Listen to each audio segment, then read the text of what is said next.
Série 2, numéro 50. L'Évangile de Thomas par Kim Nataraja.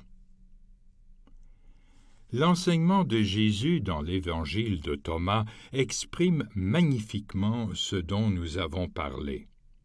Il nous encourage à nous ouvrir à Dieu et à la sagesse divine. Le chemin vers la vraie connaissance de soi, tel qu'il est présenté dans cet évangile, passe par une écoute véritable dans l'intériorité silencieuse de la signification spirituelle profonde de son enseignement. Notre effort est soutenu par sa grâce omniprésente. L'Évangile de Thomas est le fruit d'une culture orale encore prédominante au temps de Jésus et des premiers siècles qui suivirent. Son enseignement, d'abord, a été transmis de bouche à oreille. Jésus lui-même n'a rien écrit.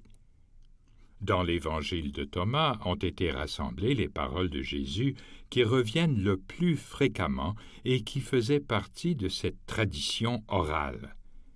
Il y en avait peut-être déjà eu une version syriaque écrite dès les années 50 à 100 de notre ère. 50% des paroles de cet évangile se trouvent aussi dans les évangiles synoptiques.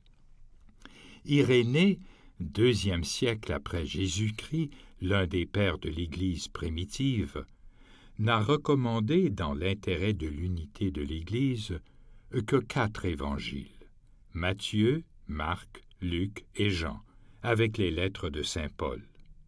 Il a choisi l'évangile de Jean plutôt que celui de Thomas par choix purement personnel.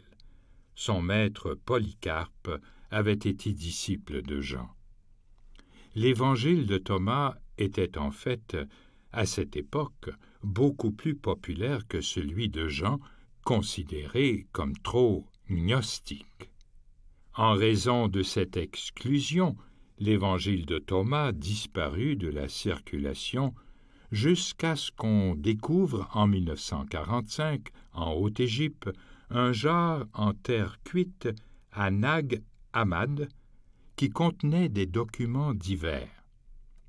Certains appartenaient à la tradition gnostique, mais il y avait aussi une copie de l'évangile de Thomas considérée maintenant par la plupart des experts comme relevant tout à fait de la tradition apostolique.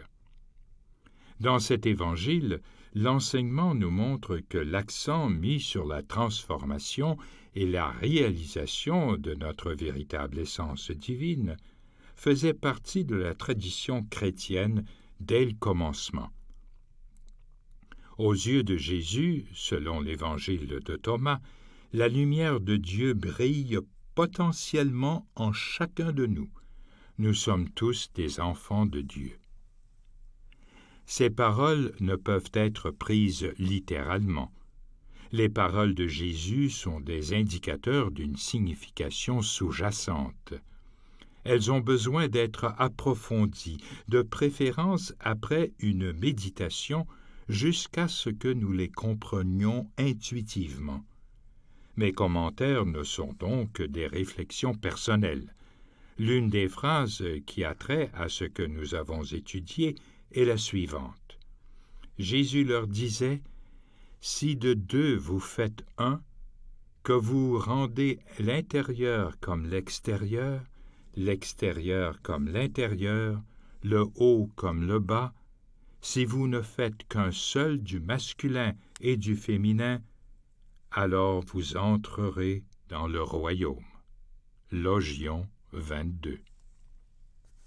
Comme nous l'avons vu, la part de notre être qui nous permet de survivre notre ego n'est qu'une partie du tout. Il y a aussi notre essence, notre vrai soi. Notre cheminement spirituel consiste à intégrer ces 2 aspects de notre être, des 2 ne faire qu'un. Rendre intérieur comme l'extérieur nous invite à laisser l'étincelle divine de notre cœur imprégner, ensemble de notre être, afin que notre comportement soit guidé par cette sagesse supérieure. Rendre le haut comme le bas nous encourage à nous offrir à la lumière divine, le haut, et à devenir ainsi illuminé, notre être tout entier étant alors divinisé. Et ne faire qu'un seul du masculin et du féminin implique l'intégration de tous les aspects de notre être, y compris le masculin et le féminin en nous, un processus souligné par Jung. Alors, nous entrerons dans le royaume et nous connaîtrons la sagesse et la présence de Dieu.